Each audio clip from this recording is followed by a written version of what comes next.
Hello everyone, myself Renu Jain. And children, today I am again going to start my new video.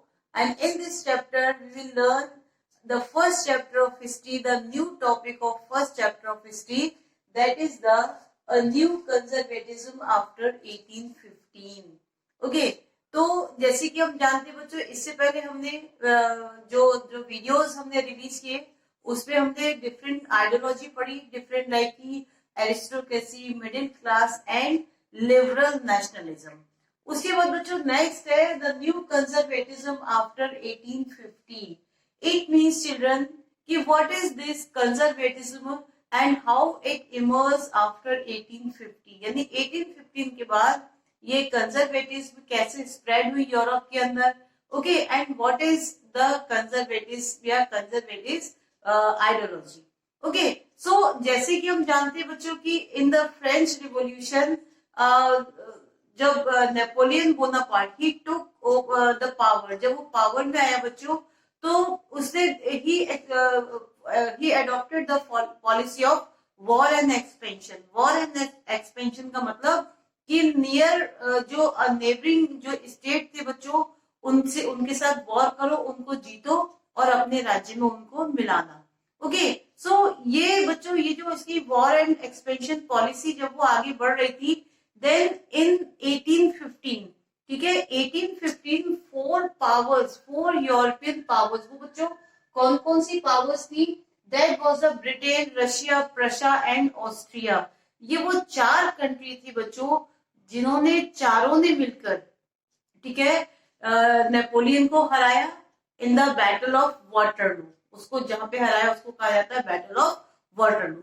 So after defeat of Napoleon, okay, Napoleon के defeat के बाद फिर the conservative powers, जो conservative जो powers थी बच्चों, ठीक है, उनको वापस पावर में आने का, वापस उनको सत्ता में आने का मौका मिला, वापस उनको रूल करने का मौका मिला।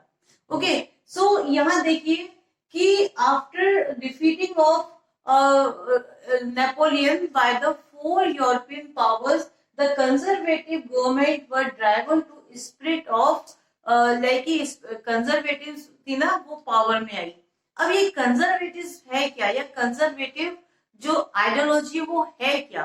तो देखो कंजर्वेटिव है ना, they believe in the traditional institution. वो क्या करते थे, वो they don't want to change. वो जैसे लिबरल नेशनलिज्म था, ठीक है, लिबरल मतलब फ्रीडम, हमने बताया कि दे वांटेड चेंज, वो चेंज चाहते थे। जो प्रेजेंट वहां की जो बच्चों व्यवस्था थी, ठीक है, उसमें वो चेंज चाहते थे।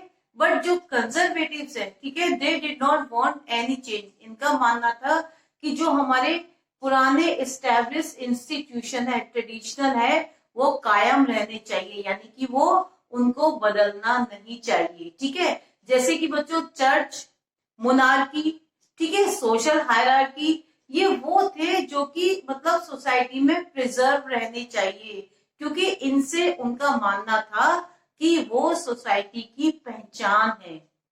अंडरस्टैंड? तो हालांकि जो कंजर्वेटिव्स थे, कंजर्वेटिव पावर्स थी, ठीक है, वो जो नेपोलियन ने जो बच्चों चेंज किए थे उनको उन्होंने बदलकर वापस पुरानी वाली सोसाइटी का कॉन्सेप्ट वो लेकर आए।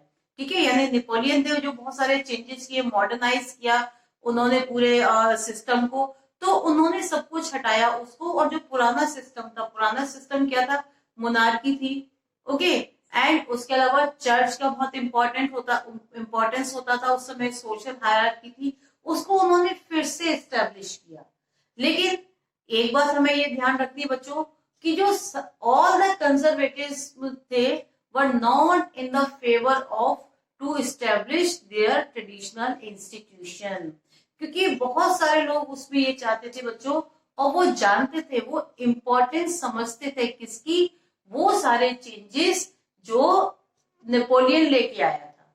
ठीक है, नेपोलियन जो पॉलिटिक्स में चेंज लेके आया था या रूलिंग सिस्टम में जो चेंज लेके आया था, उसकी इंपॉर्टेंस को जानते थे मोस्ट ऑफ द कंजर्वेटिव्स जो थे, कंजर्वेटिव्स थे जो, तो उनका मानना बच्चों ये था कि अगर मोनार्की को स्ट्रॉन्ग करना है, ठीक है, मोनार्की जो रूलिंग सिस्टम है उसको स्ट्रॉन्ग करना है, तो जो मॉडर्नाइजेशन जो नेपोलियन लेके आया था, जैसे powerful army, okay, efficient bureaucracy and dynamic economy, ये वो सारी चीजें, मतलब आर्मी कैसी होनी चाहिए, पावरफुल होना चाहिए, स्ट्रांग होनी चाहिए, ब्यूरोक्रेसी का होना चाहिए, ब्यूरोक्रेसी इफेक्टिव होनी चाहिए, मतलब ब्यूरोक्रेसी में जो लोग हैं वो इफेक्टिव होना चाहिए, अच्छी इकोनॉमी होना चाहिए। तो जब ये सब होंगे तो क्या होगा, जो मोनार्की स्ट्रांग होगी। तो जो कंजर्वेटिव थे बच्चों, वो although they wanted to establish their traditional institution, ठीक है, लाइक चर्च को, मोनार्की को वो फिर से एस्टेब्लिश करना चाहते थे यूरोप में। लेकिन उनमें से बच्चों कुछ जो कंजर्वेटिव्स थे वो ये भी मानते थे, मतलब कि वो समझते थे कि जो नेपोलियन ने चेंज किया है वो भी एक, अगर मोनार्की को स्ट्रॉन्ग करना है, पावरफुल बनाना है, तो नेपोलियन द्वारा किए गए जो चेंजेस हैं उनको भी एक्सेप्ट करना पड़ेगा, ठीक है। तो इसका मतलब क्या हुआ कि अब इनकी अगर हम सोचे कि एक आइडियोलॉजी क्या थी, उनको अगर एक्सप्लेन करें, तो आइडियोलॉजी बच्चों वो थी कि पुराने जो सिस्टम है उनको प्रिजर्व करना, ठीक है, और जो नए चेंजेस हैं उनको भी लेकर आना, बट ग्रेजुअली, अंडरस्टैंड। अब देखो यहाँ क्या क्या डिफरेंस है दोनों में, लिबरल में और ये कंजर्वेटिव में क्या है कि लिबरल वांटेड कंप्लीटली चेंज, वो चेंज चाहते थे, मोनार्की को हटाना चाहते थे। लेकिन जो कंजर्वेटिव से बच्चों, वो चेंज तो चाहते थे, ग्रेजुअली चेंज चाहते थे, धीरे धीरे। लेकिन जो उनके इंस्टीट्यूशंस है, जो ट्रेडिशनल जो पुराने इंस्टीट्यूशंस है, चर्च है, मोनार्की है, ठीक है, उन सबको भी वो प्रिजर्व, यानी कि वो भी रहने चाहिए, जो उनकी क्या थी, आइडेंटिटी थी, अंडरस्टैंड। तो बच्चों अब इसके लिए ये सब आगे फर्दर प्लानिंग क्या की बच्चों, तो इसके लिए ट्रीटी साइन की गई, that was called the treaty of Vienna. Treaty of Vienna क्यों कहा गया कि वियना में बच्चों वो फोर पावर्स, वो फोर यूरोपियन पावर जिन्होंने एक साथ मिलकर नेपोलियन को डिफीट किया था, वो कौन कौन सी पावर थी बच्चों, वो पावर्स थी Britain, Russia, Prussia and Austria, ठीक है। ये सबने मिलकर बच्चों एक ट्रीटी साइन की, ठीक है, जिसको किसने रिप्रेजेंट किया, ऑस्ट्रिया के चांसलर बच्चों ड्यूक मैटरनिक ने उसको ये किया। अब उसमें क्या डिसाइड किया गया, क्योंकि अब नेपोलियन डिफीट हो चुका था, ठीक है, उसका सिस्टम भी खत्म हो चुका था, उसका पॉलिटिकल सिस्टम भी, उसके जो चेंजेस थे उन सबको क्या किया, डिलीट किया, मतलब उन सबको हटा दिया। इन्होंने क्या डिसाइड किया बच्चों कि जो लिबरल पॉलिटिक्स को हटाकर एक तो कंजर्वेटिव जो पॉलिटिक्स है उसको इस्टेब्लिश किया जाए।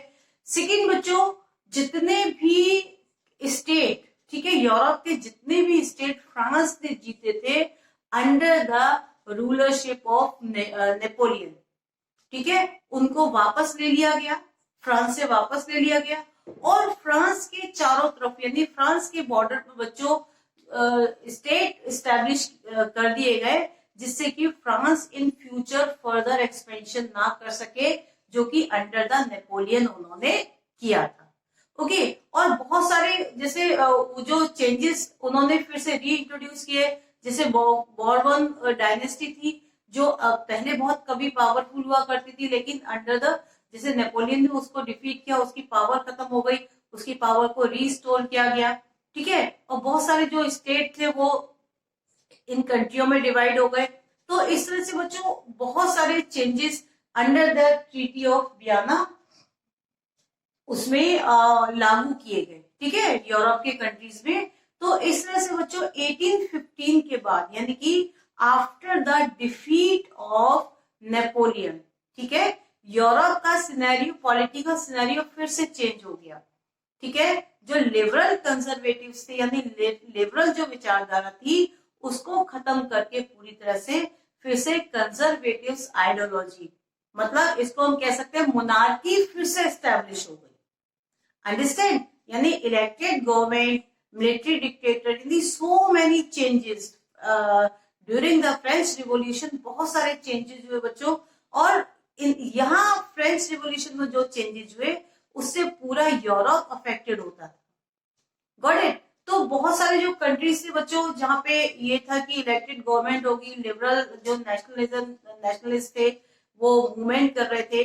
तो 1815 के बाद जैसे ही नेपोलियन का डिफीट हुआ, ठीक है, नेपोलियन को हराया ये चारों कंट्रीज ने मिलके, फिर से क्या हुआ, लिबरल नेशनलिज्म की जो विचारधारा थी बच्चों उसको दबा दिया गया और न्यू कंजर्वेटिज्म को फिर से री इंट्रोड्यूस किया गया, कहां पर, यूरोप के अंदर।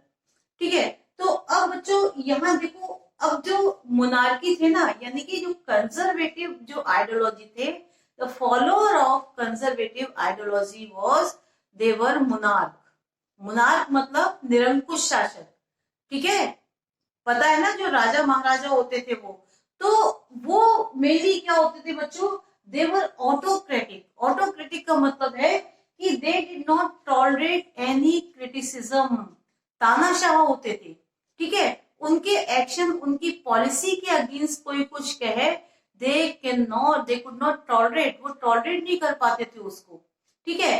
एंड इसीलिए उन्होंने क्या किया, दे इम्पोज अ सेंसरशिप, ठीक है, सेंसरशिप लॉ इम्पोज किया किसके ऊपर, न्यूज़पेपर और बुक्स के ऊपर, ठीक है। सेंसरशिप का मतलब होता है बच्चों टू स्टॉप कि किसी भी स्टोरी को या किसी भी न्यूज को पब्लिश होने से रोकना, बैन लगाना उसके ऊपर, दैट इज कॉल्ड सेंसरशिप।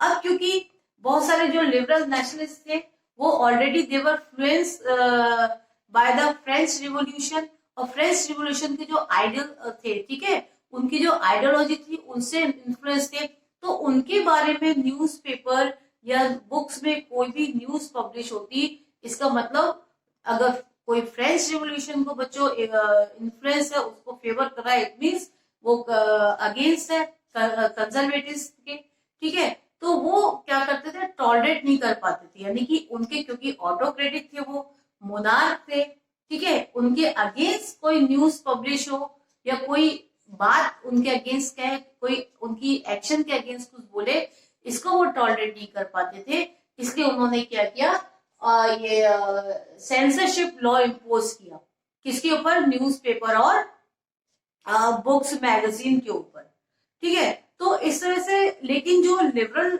जो नेशनलिस्ट थे, और हम कह सकते हैं लिबरल रिवोल्यूशनरी, ठीक है, वो, लेकिन उन्होंने फिर भी बच्चों एक सीक्रेट तरीके से, चोरी मतलब छुप के उन्होंने अपनी एक्टिविटीज जारी रखी, ठीक है। जब ये हुआ तो आफ्टर 1850 बच्चों, ये जो मोनार्क या ऑटोक्रेसी जो रूल था, या जो कंजर्वेटिव थे, उन्होंने दे स्टार्टेड टू रिप्रेस, मतलब उनका दमन करना शुरू कर दिया, किनका, लिबरल नेशनलिस्ट का। तो अब उसकी वजह से बच्चों जब इनका दमन शुरू हुआ, इनके ऊपर अत्याचार हुआ, तो जितने भी जो रिवोल्यूशनरी थे बच्चों, दे गॉट अंडरग्राउंड, वो क्या हो गए, भूमिगत हो गए, छुप गए वो, ठीक है। और अब क्योंकि उनको, उनके अत्याचार से उनको बचना था, लेकिन उनके साथ ही बच्चों उनको जो लिबरल रिवोल्यूशनरीज थे उनको ट्रेंड भी करना था, यानी उनको ट्रेनिंग भी देनी थी फर्दर आगे उसके लिए मूवमेंट के लिए, ठीक है, बदलाव के लिए, चेंजेस के लिए।